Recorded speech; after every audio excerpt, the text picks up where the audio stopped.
Hey, everyone. Anthony Fantano here, internet's busiest music nerd. I hope you're doing well. We have some news and updates from the album cycle that will not go away. That is Kanye West's Donda. Not that I am begging for it to go away. I anticipated, given just how the life of Pablo-esque the rollout of this record was, there'd be some kind of patch, in addition, a change of some sort at some point. And now we are learning about that. From a few days ago, we had this headline about leftovers, forgotten tracks from the record, potentially making it onto a playlist or a compilation of some sort at some point, which wouldn't be surprising considering just how long the recording sessions for this record were and how over the course of the live listening events that Kanye was hosting, the record seemed to be kind of forming before our ears and sounded different ways at different points. And there's most likely some leftovers from this thing that are worth listening to, and I hope those end up seeing the light of day in, maybe some kind of sectioned off project of some sort where we can kind of appreciate what those pieces are in the raw outside of the context of Donda itself, because the record is already very lengthy, kind of bloated and a little flawed, but still tons of gems on it. So on top of that, also Kanye has been promoting this upcoming Netflix documentary, which, he's most definitely benefiting off of kind of building that into the album cycle for this new record as well. And the most latest update and bit of information that we need to pay attention to is the fact that he's changed the album. We have some significant removals from the record. If you actually go on streaming services now, we have two Dondas. What do you want me to do with two Dondas, Kanye? Which aren't exactly labeled super clearly. You need to listen carefully to the specific moments or tracks on these records respectively to figure out which version you're actually listening to. But yeah, there's the original version, which released that we've all listened to, that I've reviewed, that most of us are familiar with at this point. And we have a new version that apparently removes Chris Brown. No Chris Brown on the record anymore. No Casey. Instead, now Kanye is singing that portion.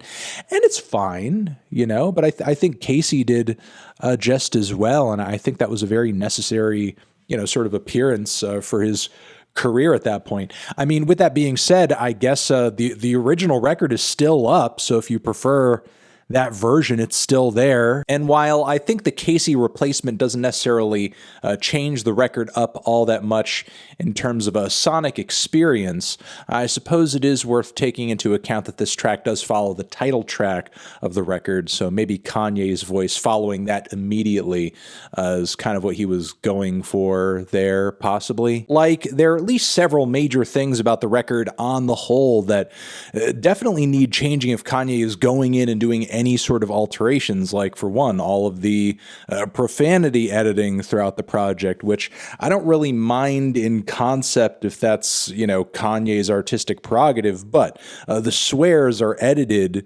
throughout the record in a very rough way, in a way that I think kind of interrupts the flow and the rhythm of a lot of the verses. So, I mean, if that could be smoothed out in any way, that would be great. There may be some minor mix changes that I've seen some fans talking about online, but as I went back and listened to it, it was nothing so revolutionary that it put the sound of the record in a different light for me. If Kanye is going to continue changing this project, are we going to see another version of it every time?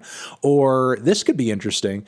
Will Kanye sort of have the original version of Donda up and always up, and what we're experiencing now will sort of be like this continually altered draft version that could undergo any number of changes in the coming months? If that is the case, just to sort of have this evolving version and the original version kind of coexisting, that could be cool. And maybe that could be a solution to some of the ire that some fans were voicing when the Life of Pablo was undergoing the changes that it did, because there were some fans that legitimately did enjoy some of the earlier iterations of the project. Again, while the record did get better for me, there were some people who missed the old mixes, missed the old versions, missed the old track list, and as a result, there were downloads and versions of the old record on the internet for people who just kind of wanted to experience that and listen to that. Maybe this is a way of kind of keeping the album as is for those who really loved it, while adding in the changes that for whatever reason are just kind of nagging at Kanye and are urging him to just kind of shake things up a little bit. But once more, to use the Life of Pablo as a rule of thumb, considering how many alterations that album underwent, we may just be seeing the tip of the iceberg in terms of what Kanye may want to do to Donda over the next several months. And, whatever changes those are, I hope they are ones that, kind of get to the heart of some of the issues that I had with the LP, or at least, end up being neutral in terms of maintaining the quality of the record. So there you have it. I think I'm going to leave it at that. Let me know down in the comments what you thought of the subtle mix alterations on a few tracks, on the feature removals, and if you think that this LP is going to see more changes in the coming months.